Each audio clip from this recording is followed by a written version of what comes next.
चरने की जगह विषय भोग है। ये घोड़े विषय भोग का चारा चरने के लिए जाएंगे। अगर मन रूपी लगाम को बुद्धि रूपी सारथी ने ठीक से खींचा नहीं तो ये खंडक में गिरा देंगे। और गिरे हुए बहुत फंसे हैं। और जीव इतना भोला बन चुका है कि गड्ढे में गिरा है फिर भी वो आनंदित है। वो उसी को सुख समझ रहा है, दुख को ही सुख समझकर। यही तो भगवान की विचित्र माया है। जिसे तुम सुख समझते हो वो सुख की छाया है, समझ पड़ती नहीं ये गिरधर की माया है। भयानक दुख के अंतर में वो डूबा हुआ भयानक परिणामों को प्राप्त होगा, लेकिन उसमें सुख का अनुभव कर रहा है। त्यक्त संगो जित क्रोधो लघ्वाहारो, तो अपने आप जितेंद्रिया हो जाएंगे। देख लेना, घृणा हो जाएगी यार, घृणा। कौन सा ऐसा सुख है जो घृणा के योग्य ना हो? लौकिक बढ़िया से बढ़िया पदार्थ खाओ, तत्काल हम उसे वापस उलटते हैं, देखने लायक नहीं रह जाएगा। चिकनी चमड़ी केवल देखकर फंस रहे हैं, कुछ नहीं, पूरा जीवन बर्बाद हो जाता है। धर्म के लिए तो सेवन करने के लिए ठीक है, बकाया भगवत प्राप्ति के लिए जितेंद्रिया चलो, ठीक से चलो। पिधाय बुद्ध्या द्वाराणि मनो ध्याने निवेशयेत् शून्य स्वेवावकाके गुहासु च वनेषु च नित्य युक्ता सदा योगी ध्यानम सम्यक उपक्रमेत। श्री दत्तात्रेय जी महाराज कह रहे हैं, बुद्धि को परमात्म चिंतन से इतनी बलवान बनाओ कि अपनी इंद्रियों के द्वारों से घसीट कर उसे भगवान में स्थित करो। हर इंद्रिय द्वार बंद, अंतर्मुख इंद्रियों को करके परमात्म चिंतन में लग। शून्य स्वेवावकाशेषु, एकांत स्थल में कुछ देर बैठने का अभ्यास करना चाहिए। एकांत सुख मास्यताम, 24 घंटे में 48 मिनट का तो रख ही लो शांत एकांत। अपने कमरे में शयन के समय आधा पौन घंटा अगर आप निकाल पावे, बड़ा आनंद आएगा। 24 घंटे आप सेवा दिनचर्या में लगे, आधा घंटे निकाल लो या 48 मिनट शांत बैठ जाओ। बिल्कुल कोई माला नहीं, कोई क्रिया नहीं, बिल्कुल आप इस बात को देखना करके शांत बैठो। पहले बैठ जाओ। अब देखो आपका मन कहां है, तत्काल देखिए। जो ही शांत बैठे, अब है कहां? जो सामने रूप आ रहा है, चाहे वो वस्तु हो, व्यक्ति हो, स्थान हो, उसमें तुम्हारी ममता है, उससे तुम्हारा संबंध है। वस्तु, व्यक्ति, स्थान, प्रभु आ रहे हैं कि संसार का कोई वस्तु, व्यक्ति, स्थान आ रहा है? यदि कोई संसार का वस्तु, व्यक्ति, स्थान आ रहा है तो तत्काल उसमें भगवत भावना करो, या वहां से हटा के तत्काल अपने गुरुमंत्र में लगाओ। शांत एकदम बैठो। अब उस समय जांच करो कितनी बार किसका रूप आया। प्रभु का कितनी बार आया, संसार, और जिसका जितनी बार आए उससे अधिक नंबर देखिए कि 5 बार तो उस पुरुष का आया, 5 बार उस स्त्री का आया, और एको बार प्रियाजू का नहीं आया। इसका मतलब अभी प्रियाजू में हमारा मन नहीं लगा, अभी यहां स्त्री पुरुष में, वस्तु में, व्यक्ति में, स्थान में लगा। जांच करो और हृदय में पश्चाताप करो। धिक्कार है, इतना समय हो गया, एक बार भी प्रियालाल का रूप नहीं आया। यही सांसारिक रूप आ रहे, ये सांसारिक वस्तुएं आ रही। धिक्कार है हमारे मन को, धिक्कार है हमारे जीवन को। ये हम आपको आंतरिक बात कह रहे हैं। पूज्य भाई जी महाराज, जिस समय मन को धिक्कार दिया जाता है, जलन होती है। जब जलन होती है तो निर्मल होता है, निर्मल होता है, निष्पाप होता है, मल भस्म होता है। जो ताप अंदर मन में होता है प्रायश्चित का, उससे अब बार बार सामने आपको जो गुरुमंत्र मिला है उसको लिखिए। कोई माला नहीं, बहुत आराम से, कोई जल्दीबाजी नहीं। 1 मिनट में एक बार लिखेंगे। यहां कोई संख्या हम नहीं बोल रहे, यहां कोई आपको नहीं कि 108 बार करना है कि 50 बार करना, 5 बार करो केवल। हम कह रहे 5 बार आराम से लिख रहे हैं। शांत बैठे, खूब आराम से, बढ़िया रा, बहुत बढ़िया धा, राधा, राधा, रात। आप देख लीजिए अब ये भाग जहां रहा है, पकड़ो कहां भाग के जा रहा है। इस वस्तु से क्या संबंध है, इस व्यक्ति से क्या संबंध है, कितनी बार इसको छुआ है, देखा है, भोगा है, मिले हैं, सूंघा है, कितनी जन्मों में। धिक्कार तुझे मन, जो तू राधा नाम को छोड़कर, प्रियाजू के इस अमृत में नाम को छोड़कर भाग रहा है, फिर उसे लाओ नाम में, फिर लाओ नाम में। आप देखिएगा एक दिन उसी रा और धा के बीच में प्यारी जो और प्यारे जो मुस्कुराते दिखाई देंगे। देख लेना, एक समय 24 घंटे में ऐसा निकालो जिस समय आप अपनी अंतःकरण की वृत्ति को बार बार बाहर जाते हुए घसीट कर अंतर में लगाओ। हर समय साधन में लगे हो, लेकिन एक समय इतना साधन कर, जो गृहस्थी में हम कह रहे हैं 10 मिनट शुरू करो भाई, 10 मिनट से 10 मिनट शांत होकर बैठ जाओ। 10 मिनट बैठने में क्या परेशानी, उस समय जांच करो, जहां जहां मन जाए वहां से हटाकर नाम में लगाओ। बार बार सुंदर स्वर्णिम अक्षरों से नाम लिख रहे, रंग बिरंगे अक्षरों से, रा और रंग से, बड़ी आ की मात्रा और रंग से, धा और रंग से, बड़ी आ की मात्रा और रंग से, ऊपर के ऐसे खेलो, मन को खिलाओ, राधा नाम में खिलाओ, डुबाओ इसमें। आप देख लेना, हमारी बात को समझ लो। केवल ये वो बात कह रहे हैं जो आपको प्रियाजू के रूप के ध्यान में डुबो देगी। यही राधा नाम रूप प्रकाशित करेगा। तेरो रूप कहे त नहीं आवे, सी हरिवंश कछुक जस गावे, वो रूप ये प्रकाशित कर देगा। तो कह रहे शून्य स्वेवाव काशेषु, एकांत स्थान में जहां आपको विक्षेप न पड़े। ऐसी वृत्ति के समय अगर आपको कोई शोरगुल सुनाई दे रहा हो, आपका अभ्यास दृढ़ नहीं, तो एक रुई को ऐसे कपड़े में करके, महीन कपड़े में 2 बना लो, ऐसे लगा लो, कान में लगा लो, आवाजें नहीं जाएगी। अब ध्यान करो, देखो साधन की प्रणाली। और जब अपने साधन की बात होती है ना, तो आप हजारों अलग अलग आवाज करो तो हमें बस इतना समझ में आएगा कि चिड़िया चहचहा रहे हैं, आवाजें निकल रही, हमारे लक्ष्य में कोई अंतर नहीं पड़ने वाला। और अगर डूबना हो गया तो आवाज भी खत्म, श्रवणेंद्रिय होते हुए भी शोरगुल नहीं सुनाई देगा। पर प्रारंभिक दशा में ऐसा चाहिए। अगर आपको बार बार विक्षेप हो रहा हो, विक्षेप तो इतना कि घड़ी का टक टक भी बर्दाश्त नहीं होता, मन है ध्यान में बैठे ना, वो पहली बार एक खिड़की खुला है, खिड़की खुला है, खिड़की, अब उठो, पहले खिड़की बंद करके आओ। ये इसको बैठते ही देख लो कि कोई ऐसा प्रश्न तो नहीं कर रहा कि अमुक कोई बात हो, उसको निपटा दो पहले। हम सबसे पहला काम करते थे, अगर राधा वल्लभ जी के दर्शन करने जाने हो, हमें इत्र खरीदना है, तो सबसे पहला काम हम इत्र खरीदेंगे। क्यों? ये दर्शन नहीं करने देंगे, इत्र खरीदना है। बार बार कहेगा इत्र हमें दर्शन में नहीं डूबने देगा, तो पहले हम वो काम सब कर लेते थे जो राधा वल्लभ जी के दर्शन के बाद कर रहे हैं। अब दर्शन में तो केवल दर्शन। ऐसे ही जब हम ये जो 20 मिनट, 30 मिनट, 40 मिनट समय की बात करें, इसमें जब आपको समय देना हो तो कृपया मन के लिए कोई काम मत छोड़ना, वो बिल्कुल फुर्सत वाला। इसलिए हम कह रहे हैं सोने जाने के समय कि अब हम शयन करने जा रहे हैं, उस समय आप समय दीजिए। और अगर ये पहले ही बार में कह दे कि अमुक अमुक अमुक, तो तुरंत सुधार दीजिए, नहीं पूरे ध्यान में वही चलाएगा। वो बहुत बहुत ही विघ्नकारी रहता है जब तक निर्मल नहीं हो जाता। और जिस समय नाम पकड़ने लगता है, ऐसा आनंद आता है कि केवल रोने का मन करता है। आप इसको करिएगा जरूर, एकांत स्थल पे करिएगा। और जब ये करने विघ्न करे तो कान में श्रवण होता रहता है, शोरगुल। तो ये हमने किया है प्रारंभ में, रुई में ऐसे, और एक महीन कपड़ा का बना के ऊपर कपड़ा से ऐसे, और ऐसे खूब ठास के भर ले, अब आवाजें ले जाएगी।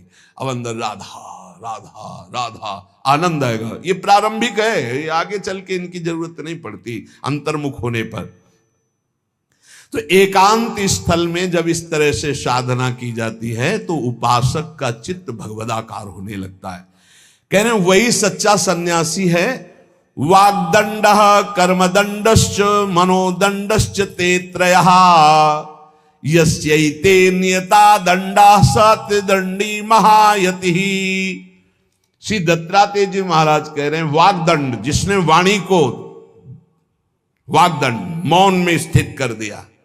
वाग्दंड यही प्रपंच की वार्ता नहीं बोलनी, भगवद वार्ता केवल बोलनी। वाणी को दंडित करो, ये बहुत चटर चटर प्रपंच की बातें करती, नाम जपने में इसको थकान लगती है, प्रपंच की बातें करने में नहीं। इसलिए इसको मौन के द्वारा वाणी को शासन में रखो, या तो भगवत चर्चा या मौन। दूसरा कर्मदंड, जो सन्यासी होता है वो निष्कर्म अवस्था की तरफ बढ़ता है। प्रापंचिक कर्मों को करते हुए भगवान नाम स्मरण करके यदि कर्म समर्पण कर दिया जाए तो वही गति प्राप्त होती है। ये तो सर्वाणि कर्माणि मयि सन्न्यस्य मत्पराः प्रापंचिक कर्म है, व्यापार, नौकरी आदि नाना प्रकार के। लेकिन इन कर्मों को भगवत स्मरण करते हुए किया जाए, भगवत समर्पित कर दिया तो वही गति प्राप्त होती है जो निष्कर्म अवस्था को प्राप्त सन्यासी की होती है। 3 दंड होते हैं, वागदंड और एक होता है कर्मदंड, शरीर को निश्चेष्ट रखना, निष्क्रिय रखना, और मनोदंड, मन को निसंकल्पित रखना, कोई संकल्प न बनना। इसे संन्यास भाव को प्राप्त महापुरुष की अवधूत स्थिति तक पहुंचने का यह रास्ता है। वागदंड, कर्मदंड, मनोदंड, वाणी को मौन के द्वारा, शरीर को निश्चेष्टता के द्वारा निष्कर्म स्थिति के लिए, और मन को निसंकल्पता के द्वारा, कोई संकल्प न बनावे, ऐसा का ऐसा, ऐसा नहीं, जैसा प्रभु जब चाहे जैसा, हमारा कोई संकल्प विकल्प नहीं। वाणी से भगवत चर्चा, शरीर से भागवतिक कर्म, नहीं तो संसारिक विरत बहुकर्मा, निरत निरंतर सज्जन धर्मा। अब एक परम धर्म की बात का वर्णन कर रहे हैं। गृहस्थ धर्म में जैसे है, या जिनके पास बहुत अर्थव्यवस्था है, उनको चाहिए कि गौ सेवा से बहुत जल्दी शरीर पवित्र होता है, हृदय भी पवित्र होता है, और गोविंद भी प्रसन्न होते हैं। यदि गावः प्रदक्षिणीर कार्या वंदनीया ही नित्यशः मंगलायतनम दिव्याः सृष्टास्त्वेता स्वयंभुवा। यदि गाय घर में पाली जाए या गौशाला खोली जाए और गौओं की सेवा की जाए, जिनके पास अर्थ है, भाव है, भगवान स्वयं श्री कृष्णचंद्र जी ने गौ सेवा स्वीकार की, गौवें चराई। गौओं की परिक्रमा करने से, जैसे आप प्रभु के बिहारी जी के मंदिर की 4 परिक्रमा करें तो जो फल आपको मिलेगा वही गाय की 4 परिक्रमा कर लें तो आपको प्राप्त हो जाएगा। गौ की प्रदक्षिणा से, गावः प्रदक्षिणी कार्या वंदनीया ही नित्यशः, जो रोज गाय को प्रणाम करता है और गाय की प्रदक्षिणा करता है तो भगवत प्रदक्षिणा का उसे फल प्राप्त होता है। जहां गौएं विराजमान होती हैं वो बड़ा पवित्र दिव्य तीर्थ स्थल माना जाता है। गौएं जहां विराजमान रहती, गौशाला में भजन करे तो कई गुना बढ़कर के प्राप्त होता है। स्वयं ब्रह्मा जी ने गौओं को दिव्य गुणों से विभूषित बनाया है। अप्यागाराणि विप्राणाम देवतायतनानि च यद गोमयेन शुद्ध्यंतिम किम ब्रूमो हृदिकम ततः। गाय के गोबर से जहां लेपा जाता है वहां जिस देवता का आवाहन करोगे वही देवता आकर विराजमान हो जाएगा। अपवित्र भूमि में भी यदि गाय के गोबर का लेप कर दिया जाए तो परम पवित्र मानी जाती है। गाय बहुत पवित्र, जहां वो बैठती है, जहां वो मूत्र त्याग करती, गोबर त्याग करती, वो स्थान तीर्थ तुल्य पवित्र माना जाता है। भगवान जब गाय के पीछे पीछे चलते तो गोरज उड़कर उनके मस्तक पर विराजमान होती, उनके मुखार बिंद पर विराजमान होती। बाल गोविंद के अनिष्टों को दूर करने के लिए गाय के पूंछ को उनके ऊपर से झाड़ा देती थी मैया। जब गुरुमंत्र वैदिक सिद्धांत से दिया गया था पहली बार तो पंचगव्य पिलाया गया था। गोमूत्रम गोमयम क्षीरम दधि सर्पिस्तथैव च गवाम पंच पवित्राणि पुनंत सकलम जगत।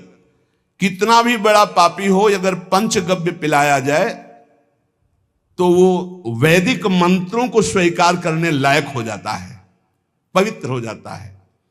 पंचगव्य में 5 चीजें गाय की होती है। गाय का मूत्र, गाय का गोबर, गाय का दूध, गाय का दही और गाय का घी, ये 5 मिलाकर पंचगव्य पिलाया गया था। पहली बार जब वैदिक मंत्र दिया गया था तो पंचगव्य बनवाया था गुरुदेव भगवान ने संन्यास, और वो पिलाया था। ये पंचगव्य पिलाने से अपवित्रता का नाश होकर पवित्रता का संचार होता है। इसलिए धन्य है उनका जीवन जो गौ सेवा परायण है, भगवत भाव से गाय में साक्षात भगवान का भाव रखकर गौ सेवा करते हैं। त्रिषिता गौर गृहे बद्धा गेहे कन्या रजस्वला देवशास्त्र सन्निर्माल्य हंति पुण्यम पुराकृतम। यदि घर में गाय बंधी है और भूखी है और प्यासी है तो तुम्हारे सारे पुण्य नष्ट हो जाएंगे। अगर घर में रजस्वला कन्या बहुत काल तक है और उसका विवाह आप नहीं कर रहे हैं तो आपके सारे सुकृत नष्ट हो जाएंगे। यदि घर में ठाकुर जी विराजमान है, कर का पहनाया हुआ माला सुबह तुमने देख लिया तो तुम्हारे सारे पुण्य नष्ट हो जाएंगे, क्योंकि शयन कराते समय तुमने उतारा नहीं, अर्थात तुम सेवा में प्रमाद करते हो। तो देवतास्त्र सन्निर्माल्य हंति पुण्यम पुराकृतम। जैसे सुबह श्रृंगार किया तो रात्रि के शयन के समय वो हटा लेने चाहिए माले। जब हम शयन कराते हैं तो भले पुष्प शैया पे शयन कराएं पर माला नहीं धारण कराएं। श्रृंगार का माला अगर दूसरे दिन दर्शन किए क्यों पहने ठाकुर जी, तो तुम्हारे सुकृत नष्ट हो जाएंगे। गाय बंदी हो घर में, वो प्यासी है और भूखी है, तुम्हारे सुकृत नष्ट हो जाएंगे। त्रिषिता गौर गृहे बद्धा, क्योंकि तुम्हारे पास है, सेवा करना चाहिए। यो वै गाम प्रतिसिद्धेन्तो चरंतिम च स्वतरणम नरहा तस्य पूर्वे च पितरा कंपन्ते पतनोन्मुखा। यदि गाय हरी हरी घास चर रही कहीं और तुमने डंडा ऊपर प्रहार किया और लाठी मारी तो तुम्हारे पितर खोपड़ी के बल नरक जाने के लिए तैयार हो गए। ये लिखा है चरंतिम स्वम तृणम नरहा तो तस्य पूर्वे च पितरा कंपन्ते पतनोन्मुखा। इसीलिए क्या भारत से कहीं किसी की तुलना हो सकती है जहां गौ को माता की पदवी दी गई, जहां गौ को हम आराध्य देव के रूप में मानते हैं, आराधना करते हैं। गौ रक्षा, गौ सेवा, ये बहुत बड़ा इसमें छुपा हुआ है। स्वयं भगवान अवतरित होकर गौ जब गाय के रूप में पृथ्वी रमाती तो भगवान का अवतार हुआ है। बड़ा विचित्र समय आता चला जा रहा है कि अब आधुनिक यंत्रों की ऐसी सेवाएं हो गई बड़ी बड़ी कि अब ना बैल की जरूरत है और ऐसे दूध की महंगाई बन गई कि अब देसी गाय 2 लीटर 3 लीटर 4 लीटर और ऐसी इसी की 20-20 25-25 लीटर दे तो कौन देसी गाय को। तो गौओं का सेवा का भावना शास्त्र आज्ञा करता है कि जो प्रतिदिन अग्रग्रासे परोभावा कर्तव्यो भक्ति तोन्वहम अकृत्वा स्वयं आहारम कुर्वम नापनोति दुर्गतिम। जे ही तुम्हारे गृहस्थ में घरों में पहले होता था, अब तो भगवान जाने, जे ही पहली रोटी तवा में गई तो वो निकाल करके पक्की रखी जाती थी गौग्रास के लिए, पहला रसोई में। तो इसमें लिखा प्रतिदिन स्वभोजनम, पहले स्वयं भोजन न करके गाय के लिए ग्रास निकालना चाहिए। तो जिनके पास अर्थव्यवस्था जो गृहस्थ धर्म में है या जिनके पास अर्थ है, कुछ रोज 1 रुपया निकालो। हम कह रहे रोज निकालो तो महीने में 30 रुपया होते। 30 रुपया में एक गाय को हरी घास तो एक टाइम पवा ही सकते हो ना, बहुत नहीं है तो 1-1 रुपया निकाल के अगर एक गाय को चारा दोगे तो एक बार का भोजन तो हो ही सकता है। 30 रुपया में हरी घास जाकर के उसके दावा एक बार तो पवा दोगे ना। अग्रग्रासे परोभावा कर्तव्य भक्ति तोन, हम भक्ति पूर्वक गाय को 1 ग्रास भोजन में 1 रोटी तो निकालना चाहिए गाय के लिए, ऐसा शास्त्र आज्ञा कहता है। जो ऐसा करता है तो अकृत्वा स्वयमाहारम कुर्वन् नाप्नोति दुर्गतिम, अपने आहार से 1 रोटी निकालकर गाय को देता है और स्वयं 3 रोटी भले पाले 1 रोटी गाय को दे दी तो बोले उसकी दुर्गति नहीं होगी, अर्थात उसके अंदर भाव बढ़ता चला जाएगा वो भगवान की भक्ति में। और तेनाग्नयो हुता सम्यक पितरश्चापि तर्पिताः देवास्त्र पूजितास्तेन यो ददाति गवान्हिकम। जो प्रतिदिन गौग्रास निकालता है, अर्पित करता है, तो उसको अग्निहोत्र करने का फल मिलता है, उसके पितरों को तृप्ति मिलती है और समस्त देवताओं के पूजन का फल मिल जाता है जो गौग्रास निकालता है। यो वै ताड्यते यष्ट्याधेनुम मर्त्यो विमूढ़धि, जो मूर्ख मनुष्य, जैसे अब गाय दूध नहीं दे रही, मार डंडे डंडे मार रहे हैं, इंजेक्शन लगा रहे हैं, ऐसे वैसे कर रहे हैं, उसको ताड़ना दे रहे हैं, तो बोले जो मूढ़ बुद्धि मूर्ख मनुष्य, यो वै ताड्यते यष्ट्याधेनुम मर्त्यो विमूढ़धि, वो गाय को लाठी से मारता है, डंडे से मारता है, हाथों से मारता है, तो धर्मराजस्य नगरेशा याति करवर्जिताहा, धर्मराज जी पहले अपने नरक में ले जा करके उसके कहते थोड़े थोड़े तिल तिल करके पहले इसके हाथ काटो, मरना है नहीं वहां, अब आराम आराम से थोड़े थोड़े पहले हाथ वर्जिताहा, इन्हीं हाथों से गाय को मारा था ना, तो ऐसे जो थोड़ा थोड़ा काटा जाता है उसके हाथ, कर वर्जिताहा, उसके दोनों हाथ काट करके थोड़े थोड़े। यो वै दंसान वार्यति तस्य पूर्वे कृतार्थ काहा, नृत्यंत सवादिस्मास्तरिष्यति भाग्यवान, जो गौ के शरीर को स्नान कराता है, गौ के शरीर को कीट आदि से मच्छर आदि से रक्षा करता है, और खूब अच्छा अच्छा पदार्थ गौ, केवल दूध के लोभ से नहीं, ये हम गौ सेवा की बात कर रहे हैं, ये कि नहीं वहां 10 लीटर दूध देती तो हाथ फेरो, जब दूध नहीं देती है तो चारा भी ठीक से नहीं दे रहे, और उसके ये स्वार्थी हो, गौ सेवा का बात नहीं, वो दूध का लोभी केवल व्यापार की बात करता है। गौ सेवा का तात्पर्य है गौ सेवा, केवल खूब बछड़े को पिला दिया प्रसाद रूप से, जो दूध मिला उसका अपने सेवन की, वो बात तो अलग है। अब बछड़े को तो जरा सा केवल पिन्हाने के लिए कर दिया और खूब सारा दूध लीटर में नाप करके जा रहा है, और उस समय तक तो खवाओ पियाओगे ही खूब अच्छे से, इसके बाद जब दूध देना बंद किया तो उसका आदर सत्कार खत्म, खोल के बाहर ऐसे वो प्लास्टिक खाते घूम रही है, तो ये गौ सेवा नहीं मानी जाएगी, वो स्वार्थ पूर्ति मानी जाएगी।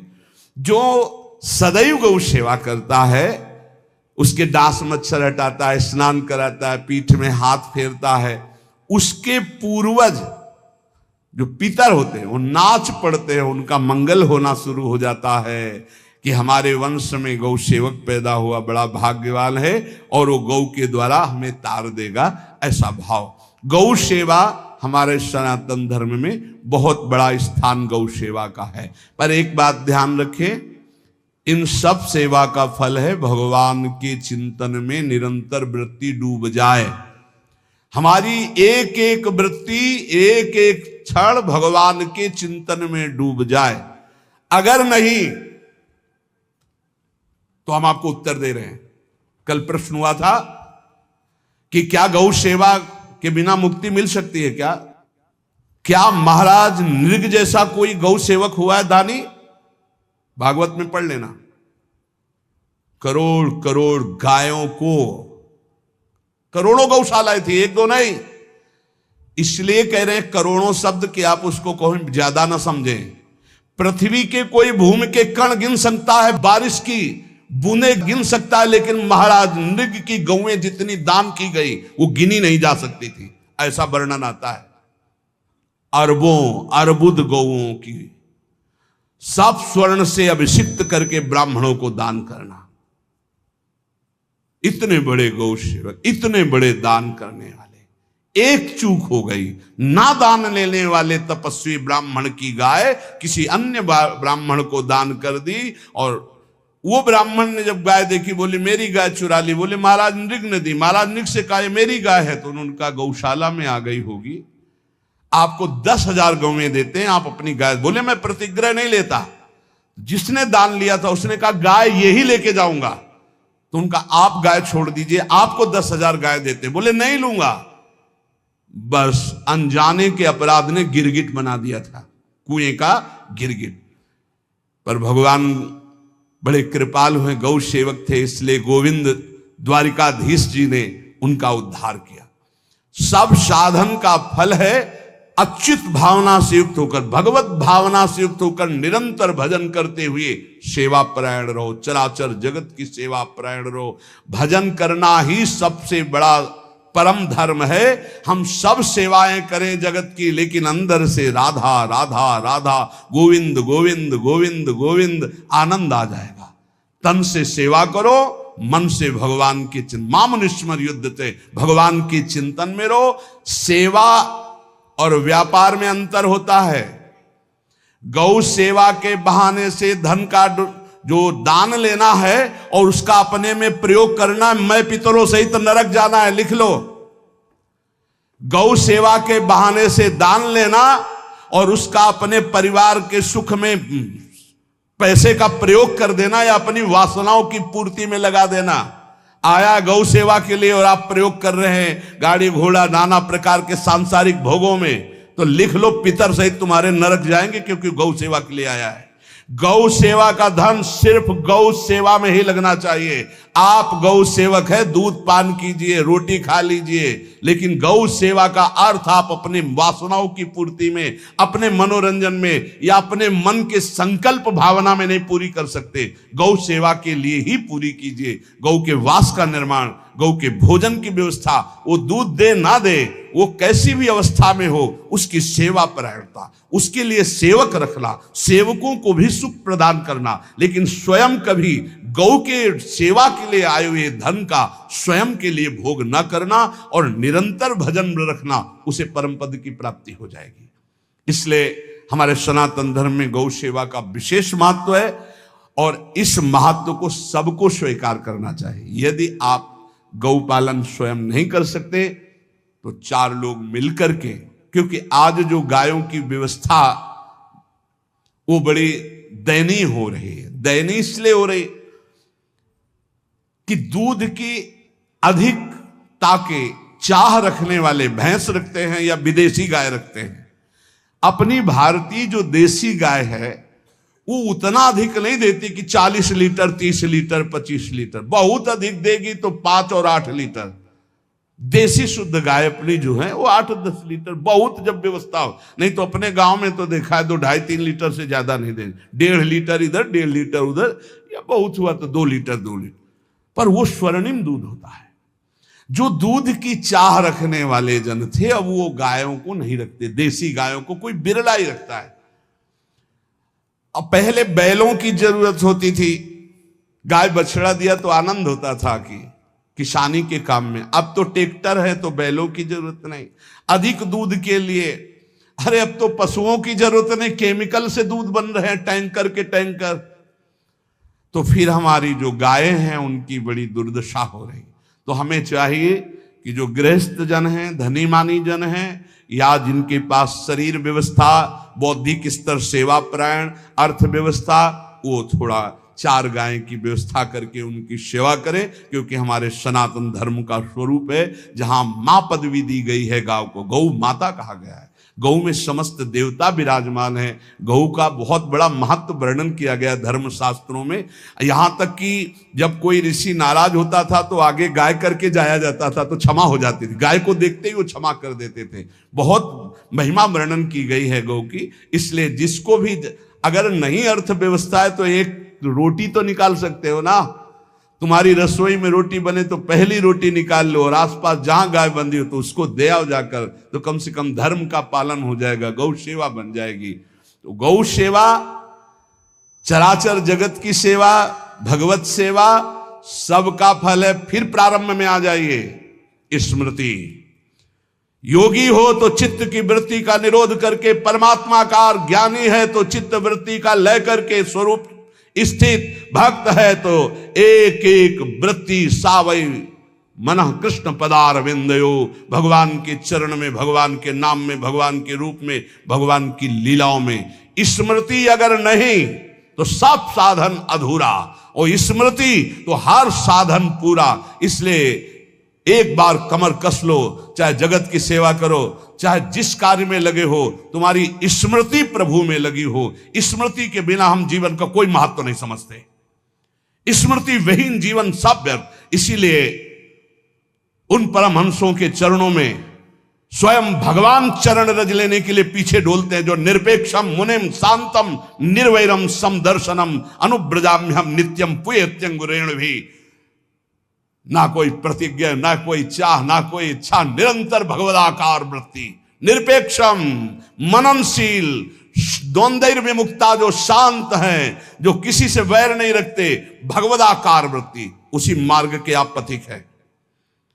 सर्वतो भावेन, अपने मन को समेट लो धर्म और कर्म दोनों से, और साब त्यज लोक धर्मान, और परम धर्म का सेवन करते हुए समस्त चराचर जगत को भगवत स्वरूप निरखते हुए इसी जन्म में परम पद को प्राप्त हो जाओ। सत्संग का सार हमारा शरीर है, इससे सेवाएं बने, हमारा मन है, इससे चिंतन बने, हमारी वाणी है, इससे लीला गुण का गायन करें, और हम स्वयं परमात्म अंश हैं, परमात्म स्वरूप है, ऐसी ठसक बनी रहे, जीवन मुक्त ही हो।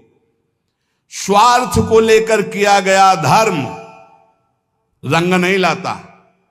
निष्काम किया हुआ छोटा सा भी धर्म परमार्थ की ऊंचाई पर चढ़ा देगा। ध्यान रखना, परमार्थ की ऊंचाई पर चढ़ा देगा। इसलिए निष्कामता सब सोहित, निष्कामति। श्री वृंदावन विश्राम, श्री राधा वल्लभ लाल को हृदय ध्यान मुख नाम।